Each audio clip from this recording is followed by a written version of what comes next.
Dogs Don't Tell Jokes by Louis Sachar. 8.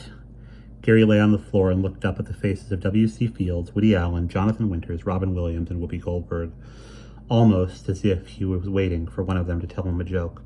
They didn't say a word. He closed his eyes. "Concentrate," he said. "Jokes, funny jokes, jokes nobody ever heard before." Nothing came to him. He'd never tried to make up jokes before. They always just popped into his head when he was in the middle of talking. He sat up. "Okay then, just start talking." He looked around. "What should I talk about?" "I need to stand up to think," he said as he rose to his feet. "I can't make up jokes sitting down. After all, I'm a stand-up comic." He clapped his hands. "That's when," he said. "Now I'm cooking." He smiled at W.C. Fields. "Now I'm cooking. What the explorers say after he was captured by cannibals and thrown into a pot of boiling water. Now I'm cooking." He turned to Whoopi Goldberg. "All right, that wasn't funny, I admit it, but I'm just getting warmed up. Of course, that's what the explorers said, too." He walked in circles around his room as he continued to talk to himself. "Last night we had fish for dinner." Pause. 1, 2, 3. "We fed them worms." He clapped his hands together. "My mother made spaghetti for the rest of us. You know the difference between a plate of spaghetti and a plate of worms? Well, you better learn if you're ever invited to our house for dinner. I had bad breath last night. I guess I shouldn't have put so much garlic on my worms." He continued to move around the room. He didn't just walk the floor. He stepped up onto his bed and then over to his chair and up on top of his desk. He opened his closet door, then stood behind it so that he was squished between the door and the wall. He closed the door and walked out into the middle of his room again. He didn't seem to be aware that he was doing any of this. His mind was focused on one thing only, making up jokes. His body just moved around on its own, as if separated from his brain. "I had bad breath once. When I came to school, everybody held their noses. Of course, everyone always does that anyway. My breath was so bad when I said the Pledge of Allegiance, I was arrested for mutilating the flag. I don't know why my breath was so bad. Maybe I shouldn't have eaten a dead skunk for breakfast. You want to know why I ate a dead skunk for breakfast? We were out of pancakes. You want to know why I ate a dead skunk for breakfast? I couldn't wait till lunch. You want to know why I ate a dead skunk for breakfast? Because they make too much noise when they're alive. Did I tell you I have a girlfriend? Sometimes I'm afraid she thinks I'm ugly. She closes her eyes when she kisses me.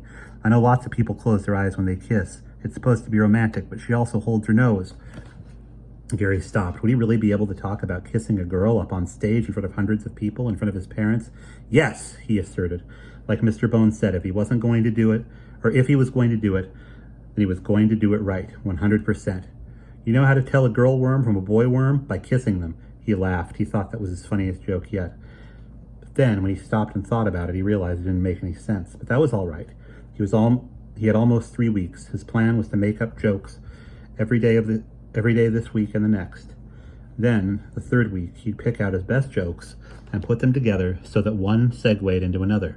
Then he'd practice over and over again in order to get his timing just right.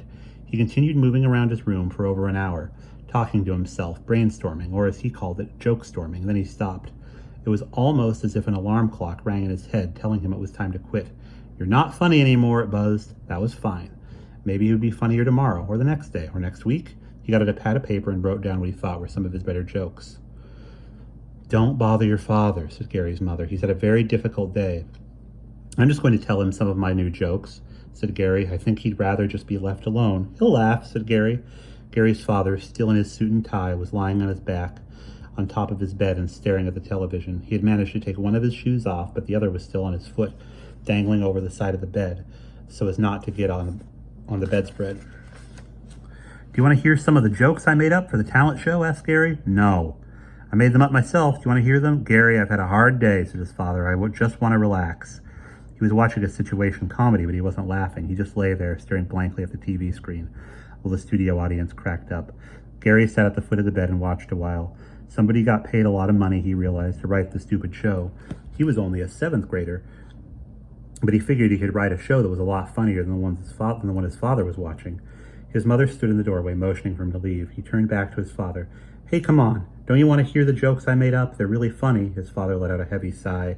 "Leave your father alone," said his mother. "Did you hear about the bald eagle who wore a wig?"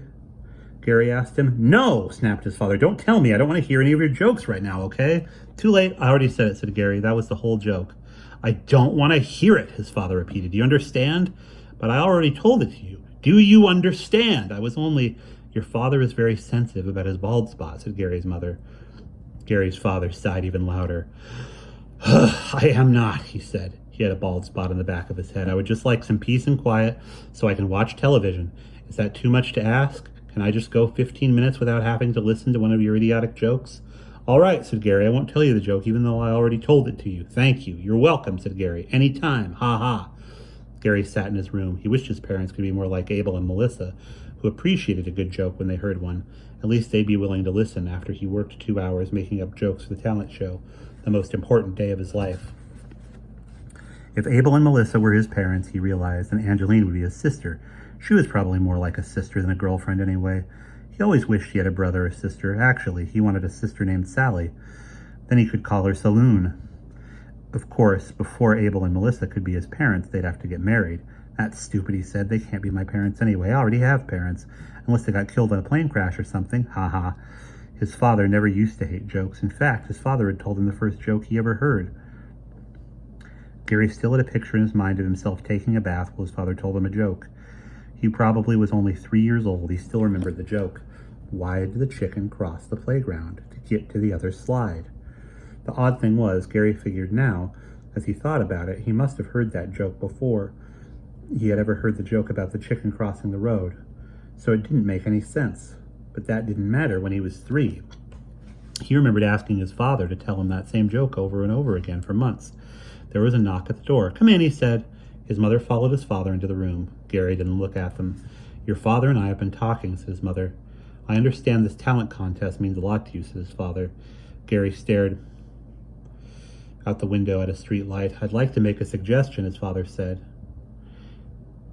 How can you make a suggestion? Snapped Gary. You won't even listen to your jokes. I'm sorry if I hurt your feelings, his father said. I had a tough day and I just wanted to sit in front of the TV without having to think. Well, if you had listened to one of my jokes, it might have cheered you up, said Gary.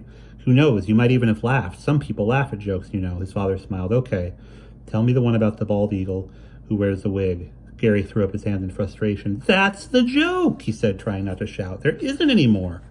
Oh, said his father. Well, how about another one? Gary thought a moment. Why'd the chicken cross the playground, he asked. I don't know, his father said, happy to play along. Why? You really don't know? No. Gary shrugged. I don't know either, he said. His father laughed awkwardly, unsure if that was a joke or not. Well, your mother and I have talked it over, he said, and we'd like to offer a suggestion. We'd like you to try to go the next 3 weeks without telling any jokes. Gary looked at them like they were out of their minds. I'm going to be in the talent show. I have to make up jokes. We know that, said his mother. Just keep them to yourself. First prize is $100, right? Asked his father. We'll put $100 in your savings account if you can make it until the talent show without telling anyone a joke. Gary laughed. Come on, he said. My jokes aren't that bad, are they? Ha ha. I'm the first stand-up comic who gets paid for not telling a joke. Ha ha. Everything you say is a joke, said his mother. It stops being funny after a while.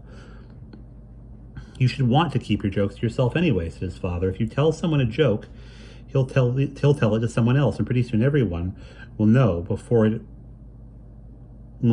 you ever get a chance to say it at the talent show. Gary laughed again. I don't have to worry about that, he said. Nobody ever repeats my jokes. Ha ha. I do, his father said. Really? Asked Gary. When? Just today? Said his father. I have a client who likes to fish, so I asked him, do you know how to keep fish from smelling? Gary smiled. Oh yeah, that's a good one, he said. Gary's father was a stockbroker. He specialized in something called high-yield mutual funds. He tried to explain the stock market to Gary, but it bored Gary senseless. So, Gary's mother asked impatiently, how do you keep a fish from smelling? Cut off their noses, said Gary's father. Gary's mother cracked up. I've told you that joke before, said Gary. You didn't laugh when I said it.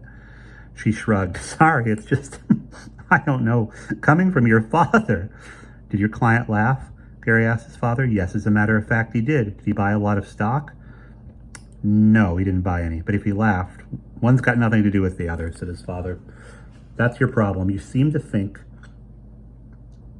the way to be successful or the way to make people like you is to tell jokes. But people will like you because of who you are, not for the jokes you tell.